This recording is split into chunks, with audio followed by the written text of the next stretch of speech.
El antiguo Egipto fue una civilización que surgió cuando se agruparon los asentamientos situados en las fértiles riberas del río Nilo. Para entender la historia del antiguo Egipto, los historiadores la dividen en varios periodos que veremos a continuación. Los más importantes son el Imperio Antiguo, el Imperio Medio y el Imperio Nuevo. Históricamente fue dividido en dos zonas geográficas diferenciadas, Alto y Bajo Egipto, al sur y al norte respectivamente. El símbolo del Alto Egipto era una corona blanca y el del Bajo Egipto una corona roja. Cuando veamos una combinación de las dos coronas estaremos hablando de un Egipto unificado. La civilización egipcia se desarrolló durante más de 3000 años. Comenzó con la unificación de varias ciudades del Valle del Nilo, alrededor del 3150 a.C., y se da convencionalmente por terminada en el 31 a.C., cuando las tropas romanas de Octavio vencen a Marco Antonio, aliado y amante de la reina Cleopatra, la última gran gobernanta de una larga lista de faraones en Egipto. El Nilo fue la clave para el éxito de la civilización egipcia, ya que éste permitía el aprovechamiento de los recursos y ofrecía una significativa ventaja sobre otros oponentes. El Nilo cada año sufría enormes crecidas y se desbordaba. Esto creaba una extensa capa fértil depositada a lo largo de los bancos del Nilo que proporcionaba a la tierra ricos minerales y nutrientes, y por ende excelentes cosechas. No había en el mundo una tierra tan extensa que ofreciera tanto por tan poco. Este es el gran secreto de Egipto. Esto se tradujo en que los egipcios podían practicar una forma de agricultura menos laboriosa que en otras zonas. La población quedaba liberada de muchas tareas agrícolas y podía dedicar más tiempo y recursos al desarrollo cultural. Los egipcios aprendieron a controlar las crecidas del Nilo por medio de diques y canales, aumentando la superficie cultivable. Distinguieron entre 3 estaciones anuales: la de inundación, que va de julio a octubre, la de siembra, que va de octubre a marzo, y la de recolección, que va de marzo a junio. El Nilo, además de proporcionar enormes beneficios a los agricultores y por extensión al resto de la población, también favoreció el comercio, ya que el río funcionaba como una gran autopista comercial. Veamos a continuación los periodos históricos de la civilización egipcia. El periodo arcaico tiene lugar entre el 3100 y el 2700 a.C. Antes tiene lugar el periodo predinástico de Egipto, en el que surgieron 2 reinos independientes, el Alto y el Bajo Egipto. La tradición egipcia atribuye la unificación de los 2 Egiptos a Menes, quedando esto reflejado en las listas reales. Menes es también identificado con Narmer, fundador de la primera dinastía y el primer faraón que reinó sobre todo Egipto del que se tiene constancia. Este periodo arcaico lo conforman las dinastías primera y segunda. Bajo la dinastía tercera comienza el Imperio Antiguo. En el 2700 a.C. la capital se estableció definitivamente en Menfis. En la época de la tercera dinastía comenzó la costumbre de erigir grandes pirámides y monumentales conjuntos en piedra gracias al faraón Zoser. La pirámide escalonada de Zoser en Saqqara es la primera pirámide que surge como una superposición de mastabas. Con la cuarta dinastía llegan las 3 famosas pirámides que hoy en día es la gran postal de Egipto. Hablamos de las pirámides de los faraones Keops, Kefren y Micerinos, que componen la única maravilla del mundo antiguo que ha perdurado hasta nuestros días. A esta época le sigue una época de decadencia que comienza en el 2250 a.C. Es un periodo de hambruna y anarquía donde el poder de los faraones se descentralizó y se vio muy reducido hasta que Mentuhotep II vuelve a unificar el Alto y el Bajo Egipto en el 2050 a.C., fecha que marca el inicio del Imperio Medio. Es un periodo de gran prosperidad económica y expansión exterior, con faraones pragmáticos y emprendedores. La capital pasa a estar en Tebas. Se realizaron ambiciosos proyectos de irrigación para regular las grandes inundaciones del Nilo. También se potenciaron las relaciones comerciales con las regiones circundantes. Las representaciones artísticas se humanizaron y se impuso el culto al dios Amón. A mediados del 1800 a.C., los hicsos, un pueblo que tenía su origen en Canaán, invadieron el norte de Egipto y se establecieron en el delta del Nilo. El poder de Egipto se debilitó y se disgregó en decenas de poderes autonómicos que desembocaron en una nueva anarquía. Aún así, los hicsos no interfirieron en la cultura tradicional, adoptando las creencias y costumbres locales. Tuvieron como capital la ciudad de Avaris, dotándola de fortificaciones y dominando el Bajo Egipto. Modernizaron a los egipcios introduciendo el caballo, el carro de combate, el arco compuesto y diversos elementos de la cultura del bronce. A finales de este periodo, los dirigentes egipcios de Tebas que consiguieron mantener su independencia dirigieron una guerra de liberación contra los hicsos que da origen al Imperio Nuevo que comienza en el 1550 a.C.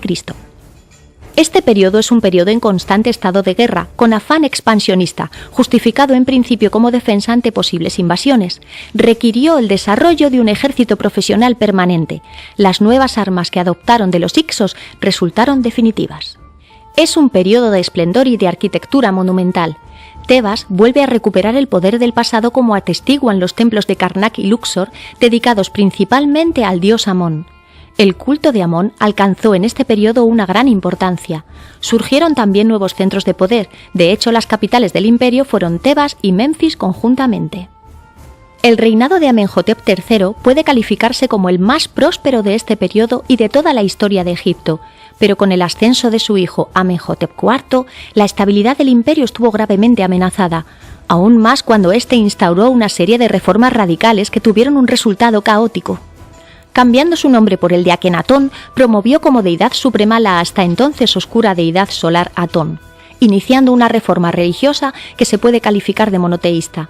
El faraón suprimió el culto a las demás deidades y, sobre todo, trató de anular el poder de los influyentes sacerdotes de Amón en Tebas, a quienes veía como corruptos. Trasladó la capital a la nueva ciudad de Ajet Atón, actual Amarna. La esposa de Akenatón, la bella Nefertiti, también jugó un papel político y religioso fundamental en este periodo. Tras la muerte de Akenatón, accede al trono el supuesto hijo de este, Tutankamón, que restablece el culto al dios Amón, devuelve a los sacerdotes su poder e influencia y vuelve el politeísmo. Tutankamón era un hombre enfermizo que tuvo un reinado muy corto. Ha pasado a la historia como uno de los faraones más conocidos debido al descubrimiento de su tumba en 1922 por parte de Howard Carter, el hallazgo arqueológico más famoso de todos los tiempos. Es la única tumba egipcia intacta que se ha encontrado hasta la fecha. En la siguiente dinastía encontramos a un faraón muy importante, Ramsés II el Grande. Le llamaron el rey constructor a raíz de su obsesión por construir templos enormes y espectaculares, como el templo de Abu Simbel dedicado a su esposa Nefertari. En su reinado también alcanza el rango de capital una nueva ciudad, Pi-Rameses, impulsada por él. Este faraón también es conocido por sus exitosas campañas militares. Ramsés II condujo su ejército contra los hititas en la batalla de Kadesh, en la actual Siria. Después de llegar a un punto muerto, finalmente aceptó un tratado de paz con el reino hitita. Es el tratado de paz más antiguo registrado. Ramsés, no obstante, presentó esta batalla que quedó en tablas como una gran victoria. Con la siguiente dinastía en torno al 1060 a.C. comienza un largo periodo de decadencia y fragmentación política que duró unos 700 años. Egipto nunca volvería a recuperar su esplendor pasado. A lo largo de este periodo, Egipto sufrió el dominio de diferentes pueblos extranjeros, libios, palestinos, nubios, persas y griegos que llegaron a ocupar el poder. A pesar de ello, la civilización egipcia, lejos de quedar anulada, influyó enormemente sobre la cultura de los dominadores que adoptaron sus costumbres como propias. Adelantándonos muchos años, llegamos a la batalla fratricida de Actium. En ella, las tropas de Marco Antonio y Cleopatra fueron derrotadas por las de Octavio. Egipto pasaría a ser una provincia más del Imperio Romano. A continuación vamos a tratar algunos aspectos del antiguo Egipto de manera muy breve. ¿Qué son las pirámides?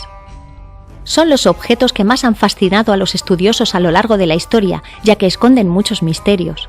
Eran monumentos funerarios reservados para el faraón. La función de la pirámide era la de contener la esencia del faraón para toda la eternidad. Este resucita y asciende al cielo para vivir eternamente entre los dioses transfigurado en una estrella. Las pirámides son un vehículo de contacto entre la tierra y el cielo y para ello es fundamental conocer su origen. Las pirámides surgen de la mastaba. Cuando a Imhotep, el arquitecto de Djoser, se le ocurre la idea de superponer varias mastabas, estas se transforman en pirámides escalonadas, constituidas con varias gradas, a modo de una escalera gigantesca que se elevaba hacia el cielo. Esta pirámide fue sufriendo una evolución hasta llegar a la pirámide clásica de caras lisas. No se sabe con certeza cómo se construyeron las pirámides, pues no han perdurado documentos de su época que lo describan. Este es un tema que ha fascinado enormemente a los que se intentan adentrar en la cultura egipcia y han surgido muchísimas teorías sobre su construcción. Algunas llegan a hablar incluso de ayuda extraterrestre. ¿Cómo era la religión egipcia? La religiosidad estaba presente en todos los ámbitos de la vida e incluso después de la vida terrenal. Los egipcios creían en el más allá y por ello practicaban la momificación.